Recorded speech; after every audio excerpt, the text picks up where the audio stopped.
Hello, and welcome to this video where we'll be taking a look at leprosy, a very disabling disease that has a huge impact on individuals and their communities. Leprosy is caused by a type of bacteria called Mycobacterium leprae. A related bacteria called Mycobacterium lepromatosis may also cause leprosy. Leprosy is an ancient disease that has affected humanity for centuries.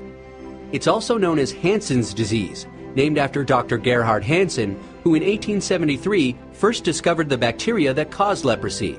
In 2015, there were about 200,000 new cases of leprosy around the world. So, how is it transmitted? How leprosy spreads from person to person is not very well understood. It is thought to spread through infectious droplets when a person with leprosy coughs or sneezes and the other person breathes it in. Leprosy isn't easily transmitted, and there needs to be prolonged, close contact with an infectious person for the disease to be spread. Certain species of armadillos are also known to carry the bacteria causing leprosy. Let's have a look at how the disease presents. Because the bacteria grow very slowly, it can take many years for a person to develop the disease once they're infected. The incubation period is on average about 5 years, but can range from a year up to 20 years or more. Leprosy mainly affects the skin and the nerves. There can be discolored patches in the skin. They're usually lighter than the surrounding skin and have no sensation. The affected nerves can become thickened or enlarged and may not work properly. This can lead to weakness in the muscles supplied by the nerve and reduce sensation to the area supplied by the nerve. Nerve damage can also lead to symptoms such as reduced sweating.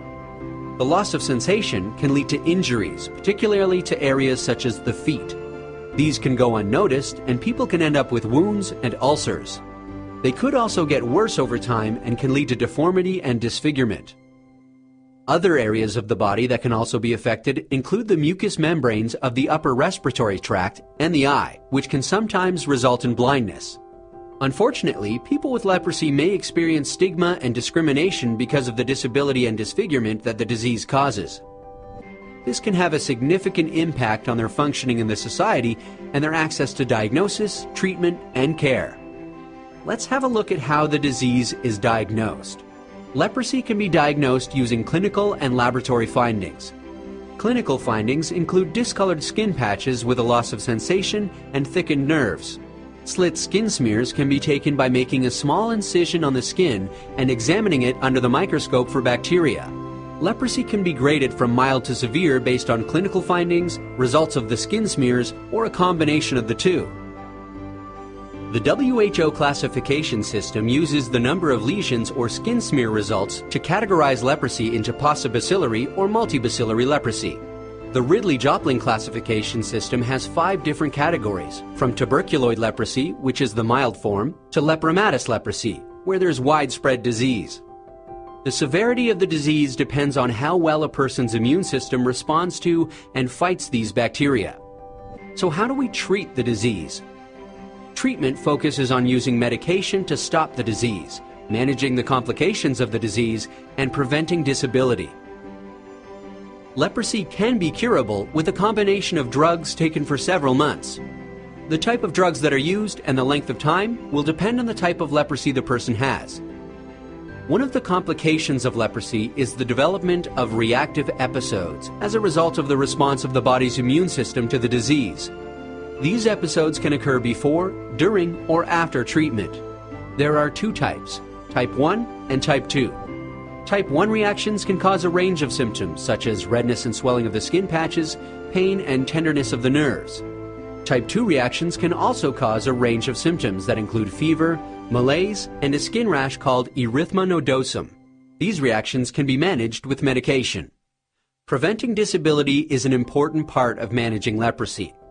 This involves looking after areas of the body that are numb or weak to prevent injury. This can be through actions such as regular inspection and cleaning of infected areas and wearing appropriate footwear. In some cases, reconstructive surgery may help. The disabilities and deformities that have occurred may or may not be reversible depending on the extent of the damage that's occurred. So how do we prevent the spread of leprosy? Leprosy is not very infectious, and most people have natural immunity to the disease. Therefore, it doesn't spread that easily. Measures to avoid leprosy are not having close contact with people with untreated leprosy, avoiding close contact with armadillos because some of them may carry leprosy. There is no specific vaccine for leprosy. However, the BCG vaccine, which is primarily used to prevent tuberculosis caused by a related bacteria, provides some protection against the disease. Global efforts to control the disease have been led by the World Health Organization, national leprosy programs, and others such as pharmaceutical companies and non-governmental organizations. These have led to a significant decline in cases. The 3 actions that have been promoted in the Global Leprosy Strategy to reduce leprosy are strengthening government ownership, coordination and partnership, stop leprosy and its complications, and to stop discriminating and promoting inclusion of those affected by the disease. And that's an overview of leprosy. For more information, have a look at the websites below.